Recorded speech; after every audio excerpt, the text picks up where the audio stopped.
Okay, go ahead. I love my family to death.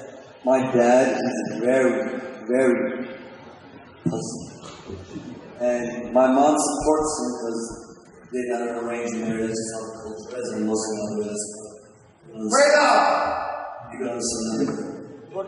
And me going to places like this, I've always been scared about my dad's approval. And growing up, I got over it. I got over it and over it. And he's still like the same man. He's not supporting me. I'm literally on the edge of leaving the house because he just can't take my ambition, my drive, and what I'm after. Do you have any suggestions? No, leave.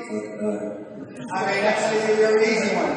I mean, I have 50 or 60 or 70 young Muslim kids, and to think of it, the last two Canadian kids from Pakistan, and I said, you're not, and their father in Pakistan thought that they were living the 5 prayer day kind of thing, but they weren't. And I said, you got that guilt, and until you get rid of that guilt, you're not going to be able to move forward with your life. And he says, well, he's going to, so the older brother went back to Pakistan and told the father did exactly what the God disowned him. The younger brother did it by Skype. And he disowned him too. And so the older brother, the joke between them is that I got to save the trip. I got to go by Skype as well. But that's not going to happen. They're not going to change. I'd like to tell you it's going to change, but it's not. So, you got to belly up if you want to. You have to belly up the barn. Who's the person? Okay? Okay, next. Thank you. Hi, man. I'm hair disadvantaged. So let's start with that. Okay. In front of it. Now, if you were to meet your 12-year-old version, health cat dipshit, what would your advice, mentoring to your 12-year-old self be? What are some things that you would do differently, better, that you would give advice to your younger self? Well, I like the way it turned out, so I mean, it's not, I know what you're getting at. Yeah. Kids do, well, not what you tell them to do, they do what they see you do. Kids do what they see you do. And if you're a poor example, then that's what they're going to live. And most 12-year-olds, or forget 12-year-olds, most kids, their parents are not good role models. Your children hear what is going on from the second trimester in your mother's tummy. It's proven now. So when they were yelling and screaming, or the reason why I say that most of you are mistakes, when your father said, "You're pregnant again, you fat bitch," and your mother was only 6 months pregnant, you heard that, dipshits. That resonates with you. Some of you know down deep inside. And so, I mean, you have to lead by example. Two of our 3 children, which are high performance. We have one child who's disadvantaged. They didn't like growing up. They didn't like me. And if our daughter and our youngest son were here, they'd say, "Dad doesn't care if we love him." And I don't. Mm-hmm. I want them to respect me 20 years after I'm dead. See, I mean, your parents and you, for you to be parent like last night I had dinner with an NC and he says when the little kids lip quivers, I don't give a fuck if the lip quivers. I'll pull the lip off. If you're going to get tied down to that, guys and gals, you got a hell of a road. Now just imagine raising me. Like my dad's only goal was to keep me alive until I reached the age of reason. And it was touch and go. It was touch and go. I mean, you had a tough love. My dad invented tough love in the 50s. Okay, thank you. Okay, next. Hi, Dan. You've often said that people get married for the wrong reasons, or that they choose. You're not Canadian. I'm Irish. I know. But I'm living here. I'm living here. 33. Or they choose their spouse for the wrong reasons. What are the reasons you want to be the best you can be? What are the reasons? I tell people, most people get married for the wrong reasons.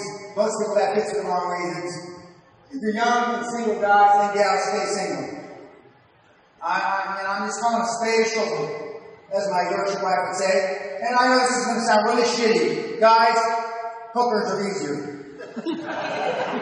Hookers are easier. I mean, I'm just telling you like it is. I'm just telling you like it is. And, I mean, you can't fight a war on two fronts. Napoleon showed us that, and Hitler showed us that. And even though your significant others will say they're supportive until you miss their birthday. You're out on an appointment. They're supportive until you forget, you tell the mother-in-law, the old bitch can't come have dinner with you. I mean, so I'm telling you, the right reasons are few and far between. So I mean, I lucked out. You know, I can't speak for my wife, but I lucked out. I married a workaholic, chartered accountant, deal-doing bitch. Now, there are not too many of those running around. But I found one. Didn't I, dear? Okay? But that's what I needed. I needed somebody, you know, she works as hard as I do, if not harder. But if work's not in it. See, I don't consider what I do as work. See, I love what I do. And I do what I love. I mean, this is, you know, I didn't realize trying to get into a school, I could see the Prime Minister easier than I got in this fucking school. Liverpool, University of Liverpool, not that you didn't sound like scouts in Liverpool. Liverpool, I had to give the talk in a hayloft, a loft, but they wouldn't let me on campus. They wouldn't allow me on bloody campus. But the little Asian kid that sponsored it, he said, well, we're going to have this goddamn thing anyway, fuck the school. And so we did it in a loft. And so, I mean, but if you can't find somebody that's willing to share that burden, and it is a burden. It's lonely at the time, contrary to what you've been told. If you have time to go to sports bars and fuck around, forget about it. You're going to be a loser all your life. And I know a lot of you think you're successful already. I'll measure you against my teenager. Where the fuck do you stack up against him? Nowhere. That house he's going to build. Maybe you could be his gardener. You do find somebody hardworking and focused? Correct. They could jump physically and metaphorically. You jump on him right away. Thank you. Okay. Hi there. So, I'm 19 years old and 19. I run two businesses and I went to school here and stuff. And after listening to a lot of your stuff, I realized that I like to see a lot of your videos online stuff that I haven't made like 2 shekels or anything. So what I wanted to do was I looked online all your stuff and I Okay, so let's get to the question. QLA stuff. So what you teach in the QLA system is basically a hostile takeover of other businesses. Not hostile. Okay, the key to the our formula, not my formula. Andrew Carnegie did it 145 years ago. And the reason why they make M&A so difficult now is so they can charge you more fees. M&A is simple. Motivated seller, free cash flow, covers debt service. Full stop, end of story. I'm going to say it again. Motivated seller, free cash flow, covers debt service. Full stop. That's it. There isn't anymore. And to make it a little more confusing, I hope inflation comes in the next 5 or 10 years. Because then we're going to pay the debt back with cheaper dollars. That's a little over the head of a University of Toronto kid, but I'm sure the McGill kid will get that. Go ahead. So Winter is purely separate. No, it's not the hostile takeover. I've been involved in hostile takeover on both sides. But that's a whole other level that you don't need to be. That's not what John, the young teenager, is doing. He's finding a motivated seller. And they tease me saying a motivated seller is he just had a stroke and she's spitting up, the wife is spitting up blood from emphysema. Now there's a motivated seller. And you jump on that one right away. Awesome. Blood coming down. Spring, it's a pleasure to meet you, by the way. Pardon? It's a pleasure to meet you. Thank you. And my question is, first of all, what would you consider the 2 or 3 top traits of high performers, and how one can go about cultivating them? And secondly, I want to know what's your take on... Let me answer the 3 first.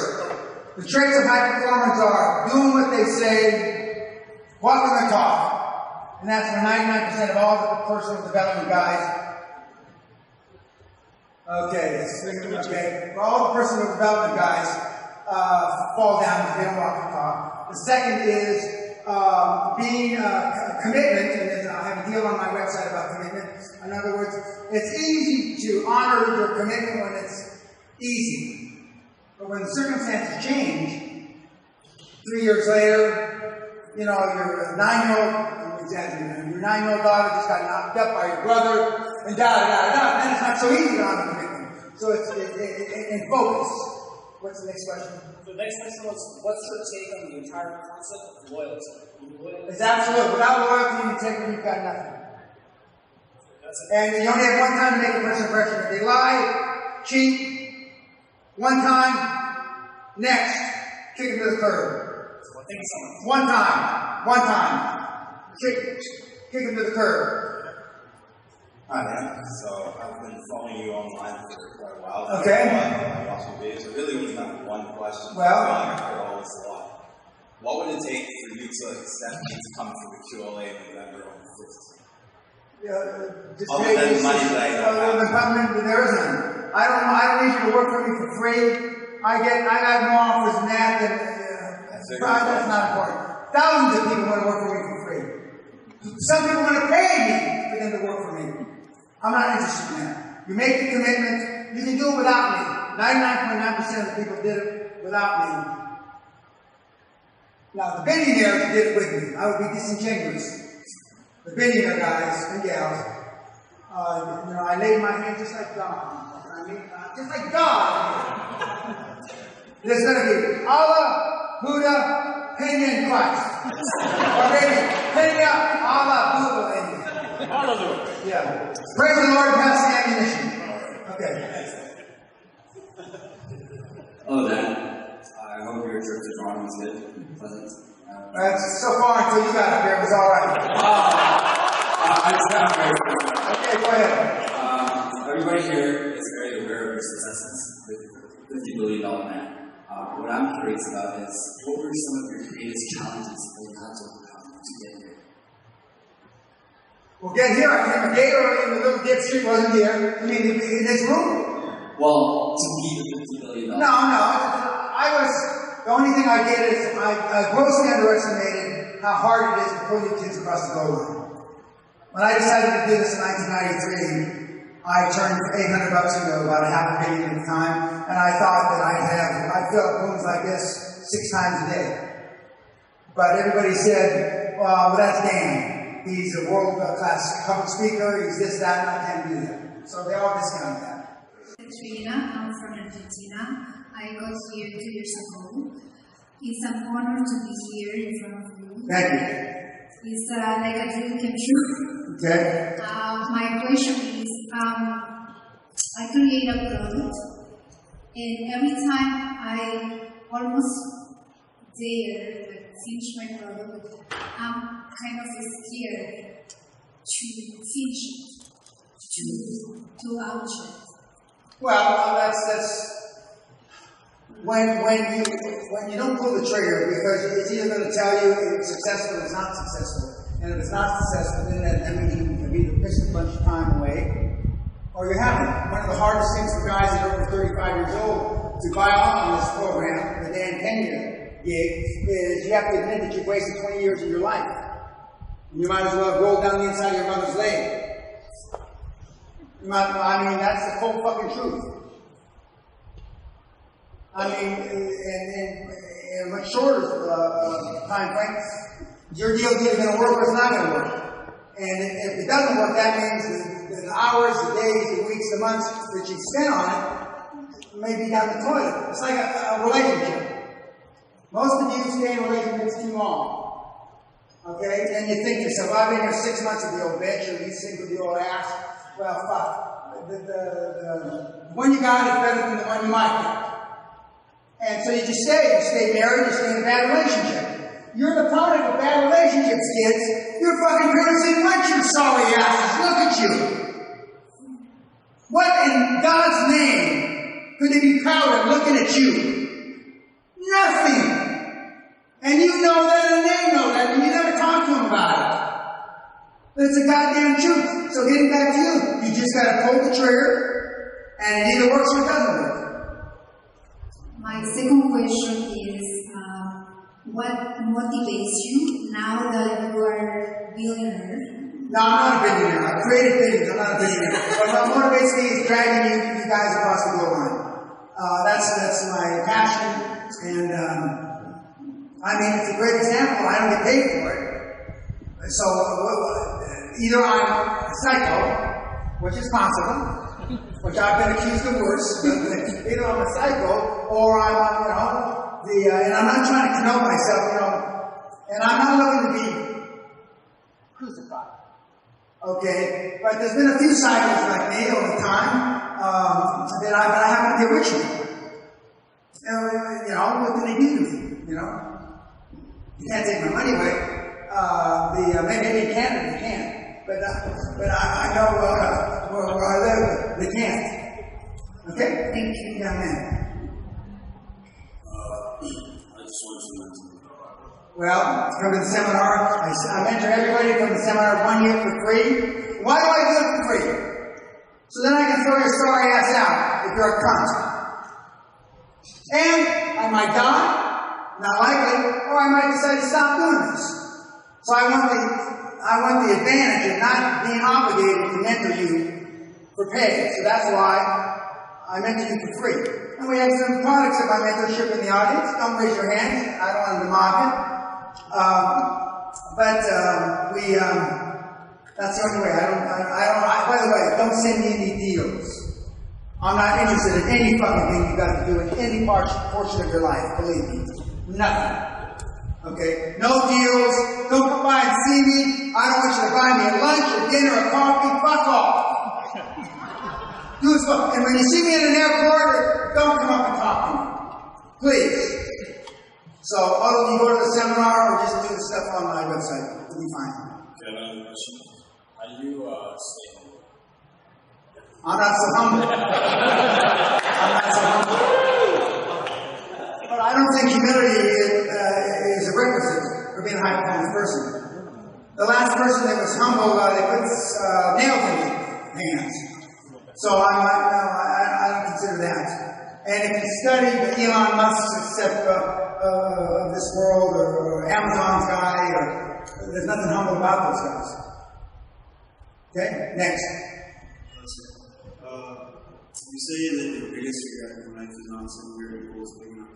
That's one of my three regrets, not setting my goals high enough. Yeah, so I don't fully understand what you mean by that, because, are you saying you got basically your big goals, or something? No, I set a goal of 2 billion when I was in that era, and I reached 500 billion, and if I had set my goals at 20 billion, I may have created 3 or 4 billion. That's what I mean. But how do you know that's the... You don't know. It's monopoly. You got no fucking money anyway. Jesus Christ, look at you. You got cheap suits. You got Jesus Christ, you look like fucking trash. It's all monopoly money. It doesn't matter what numbers you pick. It doesn't matter. So you think it matters. Josh Kim, that house, that $45 million fucking house. Didn't you get it? Are you as stupid as you look? I'm not stupid. Yeah. Well, you're certainly acting stupid. So, does that mean, don't you have to set small goals? No, that's bullshit. Whoever told you to set time limits on your goals, all time limits do is keep you from achieving them earlier. I went public on my 39th birthday because in the back of my Mexican wetback brain, I said, it'd be nice to be worth a couple $100 million if I'm 40. But what if I said, as soon as humanly possible? But I didn't say as soon as humanly possible. And it's not by accident that I went to, public on the London Stock Exchange on my 39th birthday. So the next one is how do you, is there a sweet spot between deciding how much you should not writing the right information versus getting the right amount to keep you accountable a little bit? There was no sweet spot in anything. So does that mean you just keep pushing it? As hard as you can. Until you die. Okay, next. Thank you for being so blunt. Well, I'm not being anything special, believe me. But go ahead. Oh, yeah, no, where I'm from. Anyways, I have a simple question for you. You talk a lot about two ways to create money, equity and transaction. So my question is about that. So for myself, in this day and age, what would you recommend? I'm 22, so give you some context. I said this to Governor Rick Scott, who used to be my guy. He founded the largest healthcare company in the history of the world, Columbia Healthcare. Healthcare and telco, stroke internet are the two areas. Don't fuck around with anything else unless you're passionate. Healthcare and telco. That's it. And to kind of follow up with that, in telecom and all this, you see a lot of these companies building just to sell from day one. Mm-hmm. And that's what we're doing. Yes. We're exiting. We're not keeping anything. Okay, so I'm young. I know you stayed in your first company for 8 years or so. So would you recommend either just building to sell real quick or? No, the market tells you when to sell. Okay. So you don't tell it. The market will. Okay? Thank you. Okay, you're welcome. Yeah. Hi. So my question was, how do you create, we were talking about the circle of friends that you have and that influences your success. How do you create that circle? You don't create. Shit can everybody you know, for starters. Family, friends, just shit can. You know how when I flush the toilet, what it looks like? That's what you do. I can say that to everybody in this fucking room. And the hardest obey for your parents should be the easiest because they fuck you up. But it'll be the hardest because you're a weenie. Then is that all the part of the circle that comes? No. Then you go out and find the people, just like in my website. You go out and find the right